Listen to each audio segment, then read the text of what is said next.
وہابی کون لوگ ہیں؟ وہابی اور ایک عام مسلمان میں کیا فرق ہے؟ دیکھیے، وہابی کا لفظ بطور گالی استعمال کیا جاتا ہے، جیسے جماعت اسلامی کے لوگوں کو لوگ مودودیہ کہہ دیتے ہیں۔ تو اول تو یہ لفظ کسی شکل میں بھی زبان پہ نہیں لانا چاہیے، کبھی استعارتاً کسی شخص کو معین کر کے نہیں کہنا چاہیے کہ وہ وہابی ہے۔ یہ وہ یعنی توہین ہے جس سے کہ اللہ تعالیٰ نے روکا ہے۔ لیکن وہ کون لوگ ہیں جنہیں وہابی کہا جاتا ہے؟ نجد میں آج سے تقریباً 250 سال پہلے ایک شخصیت پیدا ہوئی، محمد ابن عبد الوہاب۔ انہوں نے دین کی خدمت کی، دین کی اصلاح کا کام کیا، جو بھی مسلمانوں میں غلط چیزیں رائج تھیں، مشرکانہ اعتقادات، بدعات، ان کا قلقمہ کیا اور ایک تحریک شروع کی۔ اس کا پھر معاہدہ ہو گیا آل سعود کے ساتھ کہ آل سعود ایک ابھرتا ہوا قبیلہ تھا یہ، تو ان دونوں کا معاہدہ یہ ہو گیا کہ ہم مل جل کر کام کرتے ہیں، اگر حکومت کو ہم قائم کر لیں تو اس کی حکومت، اس کا انتظام جو ہے دنیاوی وہ آل سعود کے پاس رہے گا، اور اس کے دینی معاملات جو ہیں وہ آل شیخ کہلاتے ہیں، وہ اب شیخ محمد بن عبد الوہاب کے خاندان کے پاس۔ اس طرح یہ سعودی ڈائنیسٹی شروع ہوئی۔ پہلے نجد میں حکومت بنی، پھر انہوں نے حجاز کو بھی فتح کر لیا، تو حرمین شریفین بھی انہی کے زیر انتظام آ گئے۔ تو یہ جو ایک سلسلہ چلا ہے، تو اب ان میں محمد ابن عبد الوہاب رحمۃ اللہ علیہ نے جہاں بہت اچھے کام کیے، وہاں ایک پہلو ایسا بھی تھا جس پہ اختلاف پیدا ہوا۔ انہوں نے تصوف پر بڑی شدید تنقیدیں کی، اور اس میں کچھ میں سمجھتا ہوں کہ جیسا ہوتا ہے، کوئی جب بھی ریفارمر کھڑا ہوتا ہے، کوئی مصلح، تو جذبات میں آ کر بعض اوقات سخت باتیں بھی کہہ دیتا ہے۔ تو اس طرح کی کچھ باتیں بھی انہوں نے فرمائی ہیں۔ اس کا رد عمل ہندوستان میں خاص طور پر ہوا، اور انگریز نے وہاں پر جو شہیدین کی تحریک تھی، شاہ اسماعیل شہید اور سید احمد بریلوی رحمۃ اللہ علیہ، ان کی جو تحریک تھی، اس کو بدنام کرنے کے لیے یہ کہہ دیا کہ یہ انہی وہابیوں کے پیروکار ہیں، اور ہمارے ہاں بعض علماء نے پھر ان کی مخالفت اسی وجہ سے کی اور فتوے دیے ان کے خلاف۔ تو اب یہ لفظ جو ہمارے ہاں بریلوی مکتب فکر کہلاتا ہے، اس کی سب سے بڑے گالی ہے جو وہ دے دیتا ہے۔ وہ دیوبندیوں کو بھی وہابی کہہ دیں گے، وہ تو اب گالی دینے کی بات ہوئی نا، تو گالی دینی ہے تو دے دو جو چاہے۔ حالانکہ دیوبندی مکتب فکر کے علماء محمد ابن عبد الوہاب کی ہر بات کو نہیں مانتے، بلکہ وہ خود بھی تنقیدیں کرتے ہیں ان پر کہ ان معاملات میں انہوں نے حد اعتدال سے تجاوز کیا ہے۔ میں اس وقت فیصلہ نہیں کر رہا کون سی بات اور صحیح ہے یا نہیں ہے، میں صرف بات آپ کو بتا رہا ہوں کہ دیوبندی علماء کو بھی ان سے کچھ اختلافات ہیں۔ ہاں، ہمارے ہاں جو اہل حدیث حضرات ہیں وہ ان کے خیال سے کلیتاً جو ہیں وہ متفق ہیں۔ اب ہمارے ہاں کیا ہوتا ہے کہ جس کو بھی بدنام کرنا ہو عوام کی نگاہوں میں، اسے کہہ دو وہابی ہے۔ اس کا ایک لطیفہ بھی بیان ہوتا ہے، جبکہ ہندو بھی تھے، اور ہمارے پاکستان میں کہتے ہیں کہ ایک جگہ پر کوئی بنیا تھا، وہ مولوی صاحب جو تھے وہ اس سے سودا لیتے رہتے تھے قرض پر۔ ایک موقع پہ آ کے بنیے نے کہہ دیا کہ مولوی صاحب اب آپ کو میں سودا مزید نہیں دوں گا، پہلا حساب چکا دیجیے۔ تو انہوں نے واعظ میں کہہ دیا کہ فلاں شخص سے شنکر لال سے اب سودا نہ لو مسلمانوں، وہ وہابی ہو گیا۔ لوگوں نے اس کا بائیکاٹ کر دیا، تو اس نے ہاتھ جوڑ دیا آ کر۔ تو وہابی اس معنی میں اب گالی کے طور پر لفظ استعمال ہو رہا ہے۔ اللہ تعالیٰ مجھے اور آپ کو اس سے بچائے۔ محمد ابن عبد الوہاب رحمۃ اللہ علیہ نے بہت کام اچھے کیے۔ اس عرب میں بھی بہت شرک ہو رہا تھا، قبر پرستی ہو رہی تھی، یہاں تک کہ جو یمن سے حاجی آتے تھے، طائف سے گزرتے ہوئے حضرت عبداللہ ابن عباس کی قبر چونکہ طائف میں ہے، پہلے اس کا طواف کرتے تھے، پھر جاتے تھے خانہ کعبہ کے طواف کے لیے۔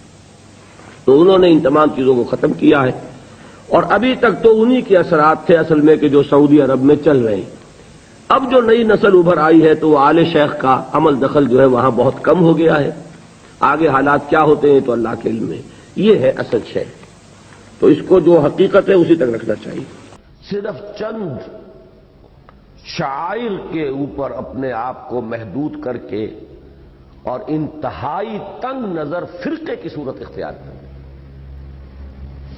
اس وقت بدترین فرقہ پرستی جو ہے وہ اس حلقے میں۔ اسلام کے اندر جتنے بھی فرقے بنائی گئی ہے ان فرقوں میں سے سب سے بدترین فرقہ جو ہے وہ جماعت اہل حدیث کا ہے۔ تو ناظرین، سوال پیدا ہوتا ہے کہ ڈاکٹر اسرار صاحب نے آخر ایسی بات کیوں کہہ دی؟ تو آج کی ویڈیو میں یہ جان لیتے ہیں۔ سب سے بڑا مرکز دیوبند بنا، یہ باتیں پہلے بھی آ چکی ہیں، اب پھر ایک دوسرے اینگل سے آ رہی ہیں۔ جس نے قال اللہ و قال رسول کے حصار میں محصور ہو کر مذہب کا تحفظ کیا، اور اس قول میں ہرگز کوئی مبالغہ نہیں ہے کہ دیوبند ایک درسگاہ و دارالعلوم ہی نہیں، ایک عظیم تحریک ہے جس نے اس دور میں دین و مذہب کی حفاظت کا مؤثر رول ادا کیا، اور جس سے متعدد علمی و عملی سوتے پھوٹے۔ چنانچہ شیخ الہند مولانا محمود حسن رحمۃ اللہ علیہ کے بعد شیخ الحدیث مولانا انور شاہ کاشمیری، حکیم الامت مولانا اشرف علی تھانوی، مجاہد حریت مولانا حسین احمد مدنی، شیخ الاسلام مولانا شبیر احمد عثمانی، اور مبلغ ملت مولانا محمد الیاس رحمہم اللہ، اور ان کے تمام علمی، روحانی، مذہبی اور سیاسی اور دعوتی اور تبلیغی سلسلوں کا اصل منبع دیوبند ہی ہے۔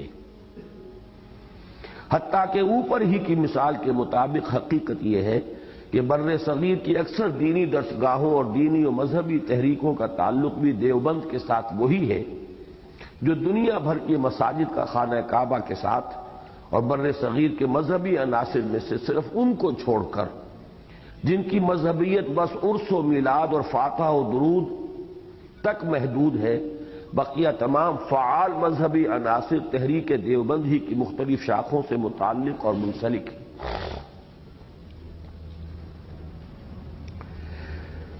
ویسے اس میں تھوڑی سی وضاحت مزید کر دوں میں، اس سے بھی پہلے یہ دو حضرات نے میر درد کا ایک شعر لکھ کر یہاں میری میز پر رکھ دیا تھا، وہ چاہتے ہیں کہ میں آپ کو سنا دوں۔